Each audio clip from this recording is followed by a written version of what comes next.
We are live 364 days a year. What are we doing here? If Dom turns at SummerSlam, I'm shaving my moustache off. I've told you, if that happens, it's going. My lip is cold because of a stupid bet that I made with YouTube. Wrestle's better than Daniel Bryan Daniels. Better than Okada. How do you not get sushi after Monday Night Raw? Good evening from Swansea, South Wales, wrestling fans. I'm your host, Ben Allison, and you are watching Wrestling Republic's daily broadcast, and it is a Monday, meaning it is a Mailbag Monday, and not just that, but to celebrate John Cena's final match tonight on Monday Night Raw, we are going to be responding to your John Cena hot takes, and you guys have sent in some controversial ones. But before we do get into all of those, let me introduce today's panel. And firstly, a guy who was 24 hours early, because he might be the Tuesday Night Delight, but he's sure on a Monday. How are you, Shad? What's going on, Ben? It is your boy Shad Talks Graps, and I am back for a Mailbag Monday. It's been quite a while since I've done one of these episodes, but I'm excited, man. I'm excited for pro wrestling this week. John Cena's last Monday Night Raw, as you mentioned, it is going to be must watch, and I'm excited about these topics, so let's get into it. Absolutely. Also, like you said, a big Monday Night Raw tonight. In the chat, please no spoilers, guys, right? We do not want to see any of the dirt sheet stuff or anything like that, as always, because we are spoiler-free here at Wrestling Republic. But also joining us today, we have a fan favorite, somebody who DCX Warlord is excited to see, and that is Angie. How are you, Angie? What is good, everybody? It is Monday. It's time for Mailbag Monday. I'm all nice and cozy under my blanket because it is too cold, but these hot takes are definitely warming me up. So let's get into it. Absolutely. It is going to be a fun show. And without further ado, let's jump head first into these hot takes, because the first John Cena hot take comes from at Alexis_track, who says that John Cena's heel run was amazing. This is a huge hot take out of the gates, guys, because let's be honest about it. I think almost universally there's just hate for this, Shard, isn't there? So what's your thoughts on this take? It's a twofold answer, to be honest with you, because I think you can say that it was a huge misstep. You can say that it lacked a lot of, storylines that benefited it. You can say that it was kind of hampered by a lot. But to be honest with you, if you're talking about the heel character work, I mean, that's still one of the biggest moments that's happened this past year in professional wrestling, like Cena going heel, Cena aligning with The Rock, turning on Cody virtually, and becoming the champion. Like, I feel like that itself was amazing in a vacuum. Like, I feel like that was something that in pro wrestling we don't get a lot of. We don't get a lot of surprises. The element of surprise, a curveball, Cena going into his last year, kind of going heel for virtually one of the, from how he started off to now how he was closing off. It definitely was a big whoa moment, and to that I feel like that was amazing. The issue is the build off of that, right? The storylines that did come after that. The R-Truth, the Orton, the Punks. Like, I wouldn't say anything was horrible. I don't think Cena did a bad job playing the character. I thought his promo style, his character work, how he delivered stories wasn't bad, but a lot of it did kind of have a little bit more to desire. But for me to say that it was amazing, I don't know. I feel like I wouldn't put it to that degree, but I think the more side of it to me is I think we're going to look back at it and we're going to remember a lot of the cool, fun stuff that came upon it, and the moments kind of create and probably will fix it years down the line. I don't think it's as bad as people had it out to be. I think Cena's retirement tour, from the heel turn to everything going on, has been the highlight for WWE programming this entire year. I don't think they've kind of knocked it out of the park on a lot of other avenues, but I think in regards to what Cena has presented us on a weekly basis when he's been here, I think that's been the stuff that you probably want to watch most of the time. So I'm gonna be politically correct. I'm gonna say it wasn't amazing, but I won't say it was horrible. Well, you know what, Shard? I'm going to say it was horrible. Because this heel run absolutely stunk up the shop, right? The heel turn itself was absolutely genius, an all-time moment in professional wrestling, but everything after that was so not thought out. John Cena, and I feel for John Cena, to be honest with you as well, because he was in a situation where, clearly they didn't know what the next step was going to be every time, so he could only do so much. But his performances were not convincing at all. We still have no idea why he turned heel. We certainly have no idea why he went back face again afterwards. He tried to explain that he was scared about retiring, but it just felt like they just completely and utterly scrapped it, and that's what they really did do. From the start until the finish, it was rushed, it was not thought out, and therefore, other than some of the matches themselves, it absolutely stunk. I mean, I get it. I will say it. I think Mary put it out there in the comments too. Salute to Mary. It was underwhelming, and I think that's kind of the key aspect of it. And it didn't live the expectations. I think the more nuanced conversation is, did the heel turn destroy the entirety of the reign in regards to that time that you mentioned, right? I think, and I've been saying it from the beginning, I feel like the calendar year, all the dates where he was going to be, kind of like pigeonholed them in a booking standpoint, because these dates were only going to be met for him, and they weren't as much as you thought they were going to be in regards to how you go into a booking standpoint. And I feel like to that point also, that first half, I guess, like you mentioned, kind of went by so quickly, and now we're already here towards the end. And I feel like it's one of those cases where you're just like, damn, I kind of want to get back to a little bit more in time, just because I kind of like how we're closing out rather than how we started. But Exactly. No, exactly that, right? There was no real need to do it. And Donnie says that it was the first time in John Cena's career where everyone was cheering him before the heel turn. So it was a risk, but of course it was something they wanted to just do. And I understand it, but I don't think they had the time and the amount of dates to do it. And Donnie also says that it's not true. He did explain why he turned heel in his first two promos. He didn't really. He didn't. Because I went back and I watched those multiple times because I was so frustrated by them at the time. His explanation was that, the fans have, been booing me for years. Everything that I've done for them, they've still been ungrateful and all of that. And now that I'm retiring, now everyone's cheering me. Like, that's just such a bad explanation.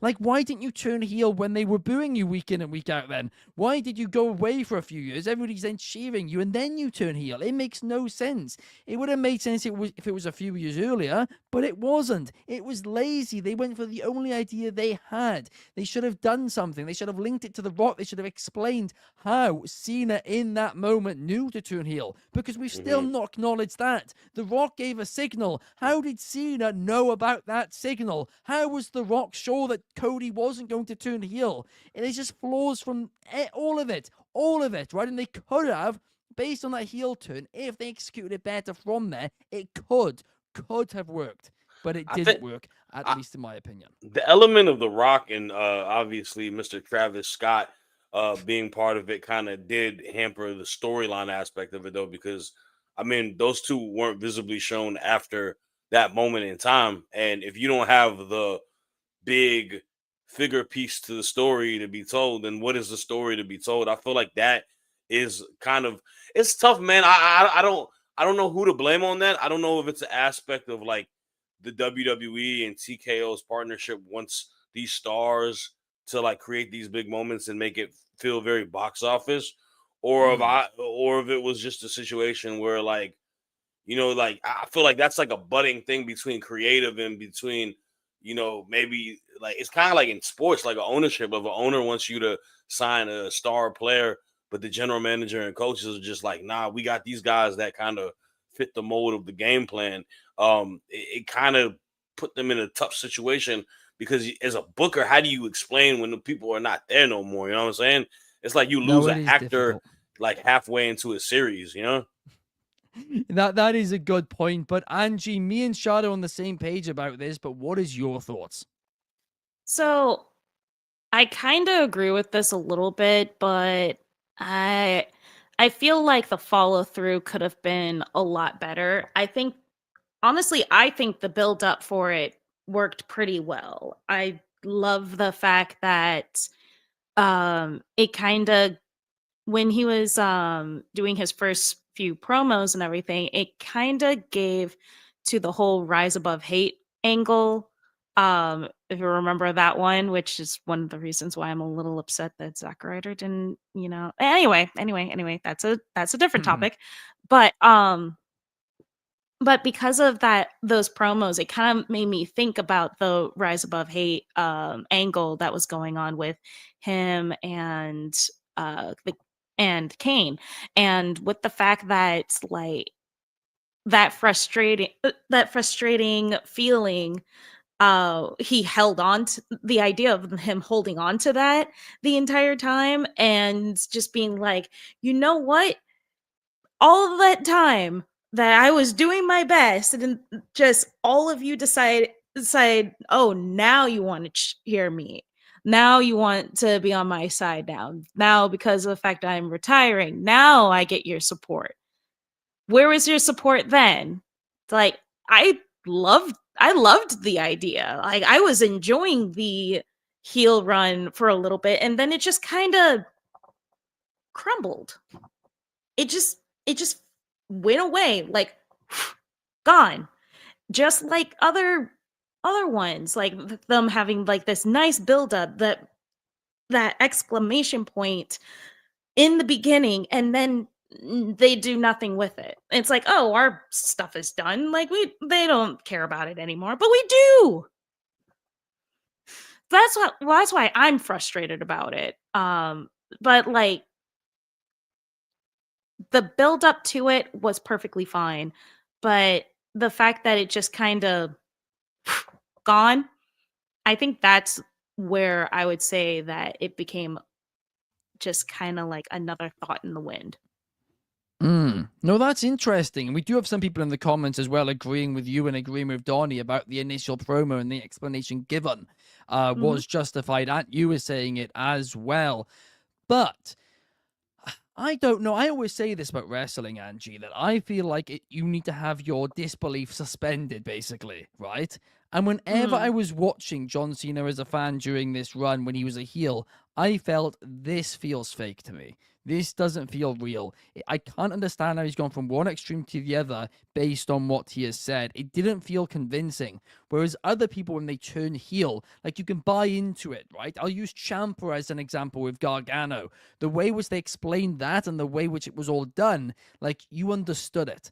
But with the Cena heel turn, it just felt like he was trying to be a heel for the sake of like ticking that box, and it wasn't him. It didn't align with anything he's ever said, and there wasn't a good enough, at least in my opinion, explanation to justify the drastic change. Mm. I think of this more as like that long term kind of thing. Or it might just be because of the fact they just took like everything from his career so far and then just went ahead and said, "Hey, there was enough here to where he could have." Mm. Like they were booing him. Like it could have happened. Heck, it could have happened with the whole rise above hate angle. Like it could have happened when Bray Wyatt went ahead and like read him for filth during the Firefly Funhouse match. Like Mhm. it could have been any of those times, but they chose here because it finally got to a point where the glass jar, because holding all of that stuff in, finally broke. And that's Okay, how I that's put it as. interesting.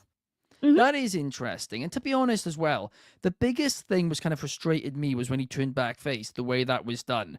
Because I think they did about a quarter of it right, where he was saying he was worried about retiring. I like that point.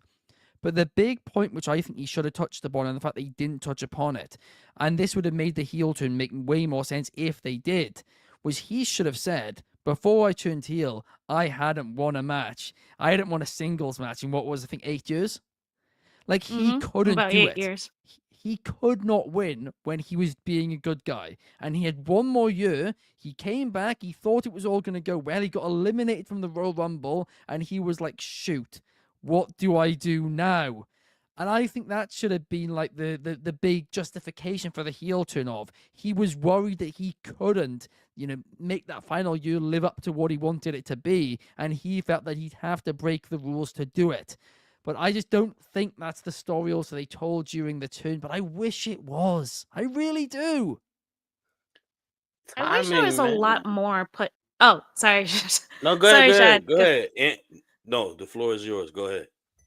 But like the fact that if you put a little bit more thought into it, like they could have went ahead and put it as part of the promo too.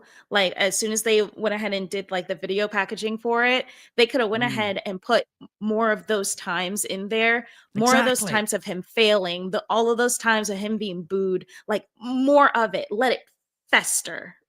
Fester? That's the word. Yeah. I'm I gonna think go with that's that one. right. Yeah, But I think they could have went that's a ahead and really went further interesting with point, it. though, as well. Yeah, like that's an interesting point in terms of maybe this wasn't just the writing and it wasn't just Cena, but maybe this was the production too.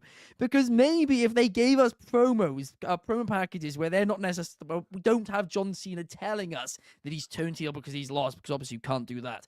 But if they like try to insinuate that if Michael Cole was trying to say he had to turn heel because he couldn't win as a babyface, that's why he sold out and all of this. If they built that narrative up, this could have been convincing. I mean, Mary says it in the comments. He lost a solo. Solo shot. Hey, man. Okay, and he lost to Austin Theory before too. All right, he was a perennial loser before this year. Yes. Yeah, no. Look, man. Look, this whole aspect goes. It's a WWE issue more than anything. This has been my biggest gripe with them this entire year. I think the booker and the writing team have just been severely lazier on a lot of the writing aspects to it. But so we could kind of go back and forth on what they could have done. It could have made sense. But in regards to Cena, I maybe I'm grading it on a curve or something, just because I know this is his last hurrah. And if I'm basing it off of him and just completely him and everything that he's done, I think he's knocked it out the park this past year. I think he's played his character role fine. I thought for his age, I think he's delivered on the matches fine. Like I think Cena has done a splendid job for his last year, and I don't want it to be a case where he feels like this was a wasted last effort. I feel like at the end of the day, he is going to try to because I watched him today earlier on ESPN on First Take.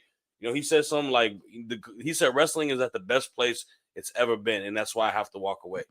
And that comes from a guy who genuinely loves this stuff, man. A person with a very busy schedule, by the way. No, you are salute right. him. No, and also to be honest, I pulled a face when you said that purely because the Cena promos during his heel turn, I saw some of them absolutely stunk. I also thought that the WrestleMania match was dreadful. And stuff like that. But you are right. Since WrestleMania, in ring, he has gotten better every single pay-per-view because obviously he's gotten rid of some of that ring rust. I think the Mania match was the only match I didn't really like. I strongly disliked. I thought the Punk match was fun. I thought the Randy match was a lot of fun. I thought the second match for Cody was really good. I thought the AJ Styles match was phenomenal. No pun intended. Or maybe it was a pun intended on there. But you are right, to be fair. No, in ring and stuff. And also, since he's turned face, right, if we ignore the heel turn, I've loved everything he's done since he's turned face again, apart from the lack of dates. But again, that's a whole other matter. That's a whole other can of worms. The last thing I will say before we move on is I want to read out this comment by Donnie, because It's an idea. It's an interesting idea. And it's that if they wanted to be really edgy, John would have said that this was who he was all along, but the former chairman paid him a lot to act like a Boy Scout. Him not being in the fold definitely does, like, and not being able to acknowledge him does hamper a lot of like potential storylines and stuff to it as well. Not saying they need to have him there or anything like that, just in general, like he's a big and part of his, I mean, he's majority part of his entirety Yeah. of his career. So it is one of those things that is a little tough. They couldn't have done this. But one, they couldn't have. They couldn't have because it's a serious subject. But if, to your point, Donnie, like if they did want to be that edgy, they shouldn't do this. But from a purely kayfabe perspective, you could have had him turn heel and say the reason he's turned heel is because the fans turned on somebody who gave him his entire career in Vince, and they kicked him out of the company. Dreadful idea, but from a kayfabe point of view, it would have worked. John probably don't want that black cloud over his head for sure. Definitely not. Would have been dreadful. But let's now move on to the next question, because the next question is from @KingMartin3, who says John Cena should have won the 2005 Royal Rumble match instead of Batista. If John Cena won the 2005 Royal Rumble match, then we could have gotten a dream match at WrestleMania 21 between John Cena and Triple H for the World Heavyweight title. This could have elevated John Cena's career to a legendary status in WWE. Look, I told you guys to submit hot takes, right? This isn't even hot. It's just pure idiotic. I'm going to go off on it in a second, Shad. But before I do, I want to give you a chance to just give your thoughts on this. Yeah, I mean, let's go back in time 20 years ago when I was a child, 13 years old, to the exact date. And honestly, it made me just think like, okay, yeah, that Rumble was special for me, man. Batista definitely deserved to win that Royal Rumble. The story between him and Triple H going into Mania 21, that was such a great story. And I will always say Batista was the correct choice for that reason, man. He was a larger than life star on an up and coming, man. Everything tied to it. Like that was without a shadow of a doubt the correct chance. And the other fold is this, man. Cena wasn't like, I get the idea of a dream match, but Cena was still kind of building up steam a little bit. That doesn't become a dream match out the gate for that year. And obviously him and Hunter got to have themselves a feud and match later on in their wrestling careers. But JBL, John Cena, Mania 21 too, him getting the title for him, that was a big storyline. That was a big moment. So to that, the same exact thing. It's like how we do in wrestling nowadays, man. The two belts, like the stories got to make the most sense, and the stories got to lead to the most sense for it. Batista was a powerhouse, man. He was a dominant figure. He winning that type of match helped establish him. Cena's good, bro. We're talking about him being potentially the greatest of all time after December. He's got this whole retirement tour in this whole standpoint. And I'm not saying this, I'm not going to call it an idiotic statement, because at the end of the day, like, yes, that could have happened and it could have been great for it. But like, you could have brought a lot of detriment to another superstar who did win it. And I feel like just if you trust the long-term vision and you trust the booking, it worked out for both guys. So yeah, I don't necessarily agree with the statement from this user, but I respect them having a hot take, and I respect them putting that mailbag in there. So yeah. Well, you might not call it idiotic, Shad, but again, I'm going to. And the reason for that, right, is Batista versus Triple H, to your point, was the story which they were telling. That was the story to tell. That was a WrestleMania main event at that time. One of my favorite stories of all time, by the way. Exactly. But the entire point of this question, too, it's saying that it would have made, what was it? It would have taken John Cena's career to legendary status in the WWE. It's not like John Cena was flipping in a battle royale or not on the card. He was in the co-main event where he won the WWE Championship against JBL in a match which made him a main event talent. This take, nothing would have been different apart from that WrestleMania would have sold a lot less pay-per-views because Batista versus Triple H was the bigger match. For his career, this did nothing. This wouldn't have helped him in the slightest because he won the WWE title, the main title, anyway, at that show. Yeah, I mean you're not wrong. It killed two birds with one stone. How they booked it, and it worked out for the best. And you established two stars in that same like mania. So yeah, I don't get it, man. Like this is a crazy take. I guess like you must like to say that it would have took him to legendary status. Is he not in legendary status right now? Like this is one of the most, if not the most biggest wrestling star of all time, next to The Rock and Hulk Hogan, probably. Like, yeah, he's in a good place. I think we don't need to turn back 20 years and change anything. Absolutely right. Tony said Ben's about to have a coronary. Numero One says that he agrees with me. But yeah, I mean JBL was a weak champion, but it made Cena. He won the belt at the end of the day. And yes, He I was know he was the perfect villain and heel character though in that storyline. Like, That's say what you true. want to say, JB. Like I feel Nah. like John Bradshaw Layfield gets a sense of like I don't know. Maybe I think he does his. I think he did his role and job so well for make people to hate him so much. To that standpoint, like I feel Exactly. he's got You're right. the character work that helped put over a lot of big time baby faces because you wanted to see him absolutely lose to him. And JBL was dope, man. He was such a good heel. He got under people's skin. Like he played that big bad guy to a T, man. So I don't agree with that, Fernando. I think, though, actually, to be fair, too, like that's I think why I don't not really a JBL guy is because, like, well, firstly, I've not really gone back to be honest and watched much of his stuff other than the odd match. But as a kid, like my first experience of him was he was just, he just wasn't a good guy. And as a kid, you'd be like, oh, what is all that about? And then he faced Rey Mysterio and he quit. That was like one of the first times that I actually knew of JBL, right? That's my first like proper memory of him. So I've always thought, oh, this guy just stinks. When in reality, you go back and you watch it, and he was a really, really good heel, and he's done good heel work as a manager actually in recent years as well. I'd love to see like WWE actually try and use him in that way. I know they tried with Corbin, but they didn't give it a proper shot.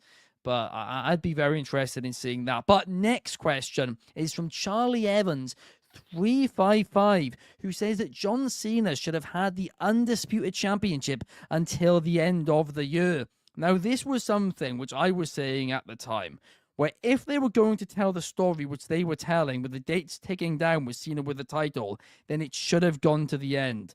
But on the flip side of that, you kind of want to end it the way they have ended it now with him as a babyface. So it's a difficult question, but Angie, I'd love to get your thoughts. Honestly, like I think that would have been a pretty good idea and just have him pull a whole CM Punk and just take the title home with him. That would have been real funny for it, but also I think that if they really still wanted to keep the title on the show and everything, yeah, him having to drop it to somebody else or something like that would make sense there.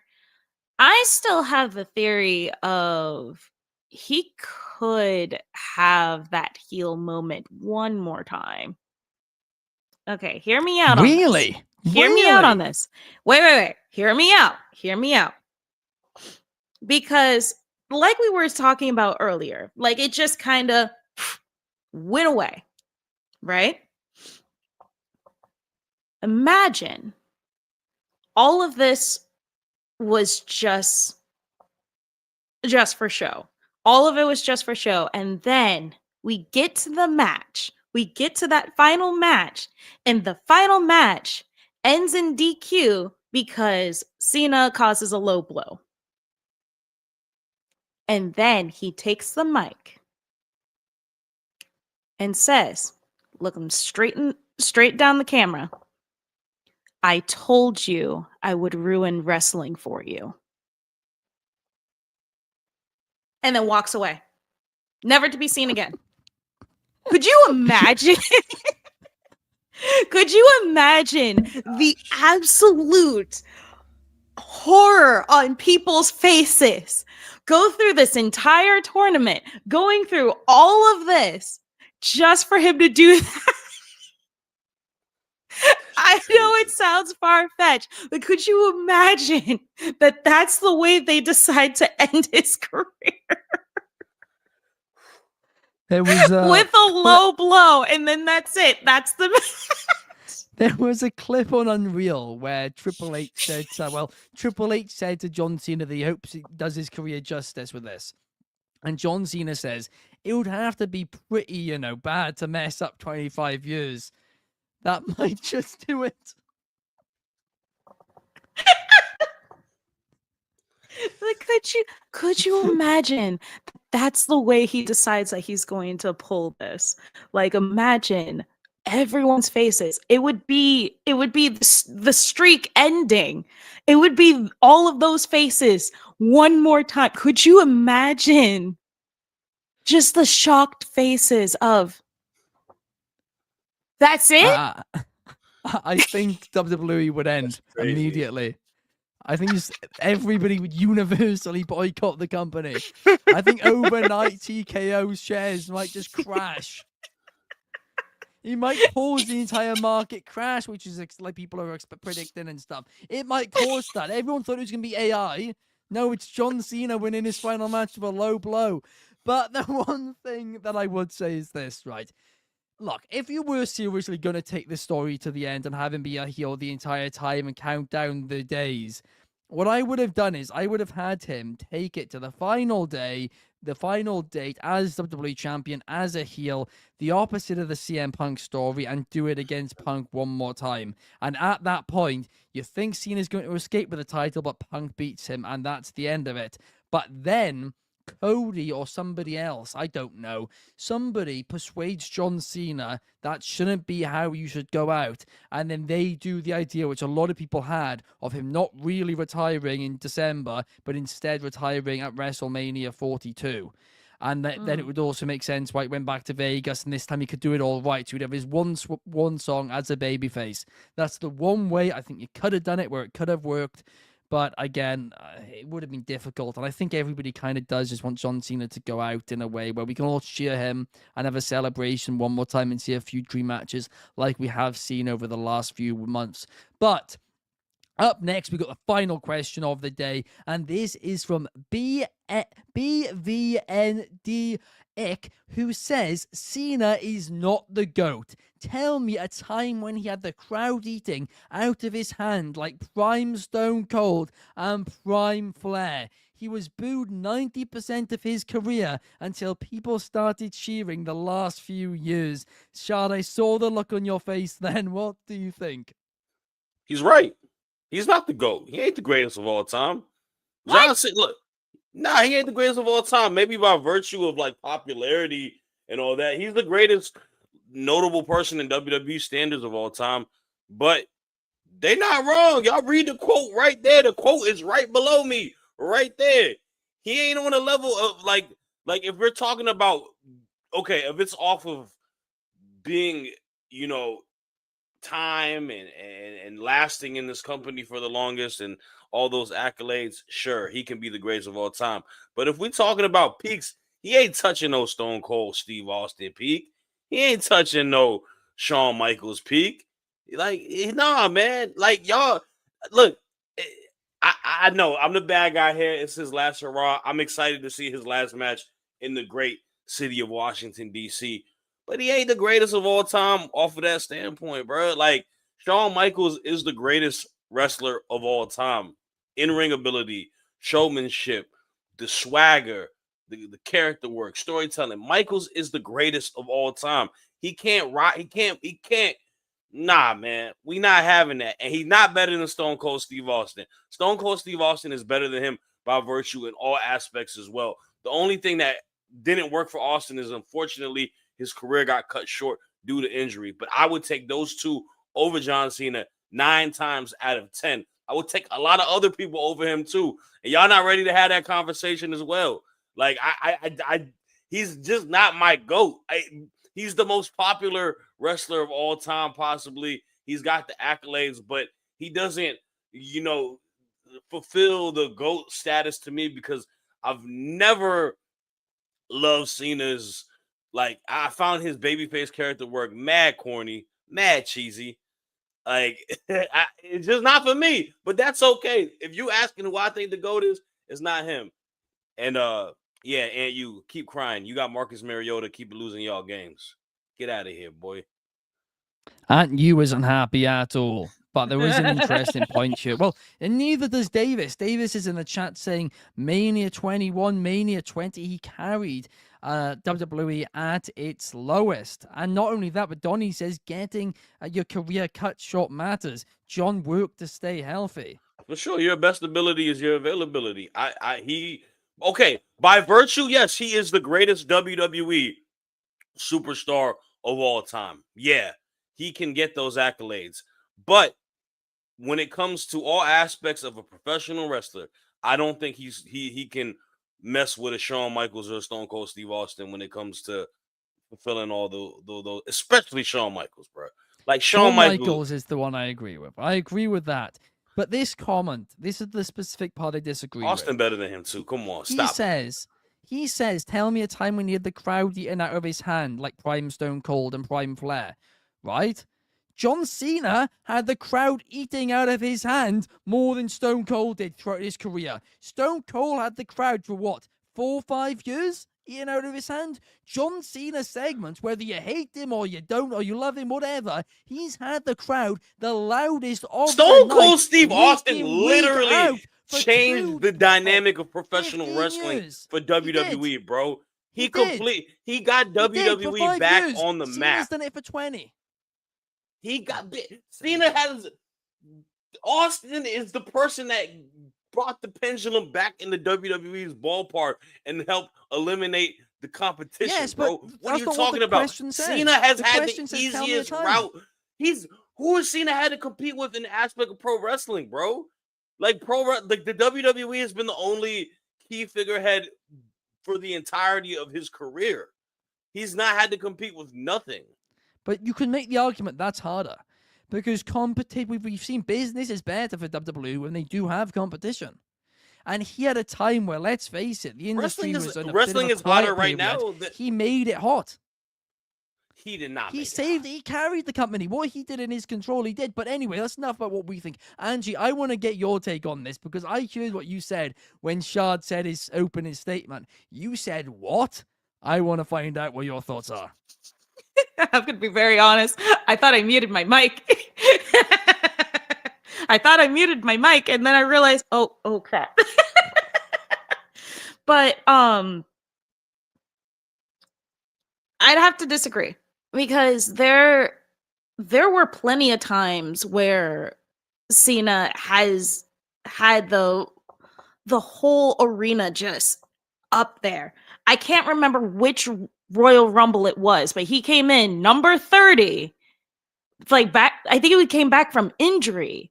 Like he wasn't seen for such a long time. And then this man came in. Like, come on. Like it's used almost in every single like Royal Rumble package. Like that moment of coming in number 30 and just the place erupted. I can't remember which Royal Rumble it was, but that was the one for sure that kind of rings true in my head. Like anytime when someone says, name like the biggest pop that John Cena has had, and that's the one. Also, I'm gonna say something that might get me a little bit of flack, but I do have a reason for it. John Cena, Shawn Michaels, Stone Cold, they're not comparable. They stand on their own pedestals for a reason. And the reason why I say that is because of the fact, can you really compare them, even if the conversation was just who's the greatest of all time, Shawn Michaels or Stone Cold. You can't compare them because they're their own flavor of being the GOAT. There's always something about them that makes them stick out as the reason why they're on top of the pedestal. Like Shawn Michaels' whole thing was being that charismatic guy. And especially with the whole zipline thing that he came to the ring, that's the first thing that comes up anytime someone says, "Oh, what can you tell me about Shawn Michaels?" Like, if you were to describe a moment of Shawn Michaels, what would it be? I would say that one. Stone Cold, same thing. The freaking truck down to the ring, or like the four-wheeler down to the ring, and then just spraying people with beer. Like that was a big that would be the first thing that comes to mind. Same thing with John Cena. That moment at the Royal Rumble, just the slickest grin on his face. Just like, The 08 hey, Rumble. y'all miss me? Unbelievable. Unbelievable, the pop. It was crazy. You are right, but you are also right about the GOAT question, right? Because Donnie said it right at the start of this segment, but it is true. What's the criteria for the GOAT? In a work spot, it's the ultimate subjective question. And that is the thing, right? And Shad, I can see the argument easily for Shawn Michaels. That's an easy argument you can make, and is probably what I'd say as well. But there's so many different ways you can argue it. And there is certainly an argument for John Cena. That is ultimately what I'll say to this, to answer this question. He's there in is the an top. argument. He's in the top 10 of all time for sure. So, and then you get into international stuff too, and then it becomes even more confusing. You could go back years. It's interesting, but at the end of the day, I think we can all agree that when all is said and done, Kit Wilson will be the greatest wrestler of all time, and Pretty Deadly and Breezango will be the GOATs of tag team wrestling as well as wrestling fashion. And on that note, guys, it does bring us to the end of the show. Thank you to Angie, thank you to Shad, and thank you to all of you for watching at home. We will be back the same time, same place tomorrow, so make sure to come and watch when we discuss whatever happens on tonight's episode of Monday Night Raw. Have a fantastic evening, everybody. Ba-ba-ba-ba.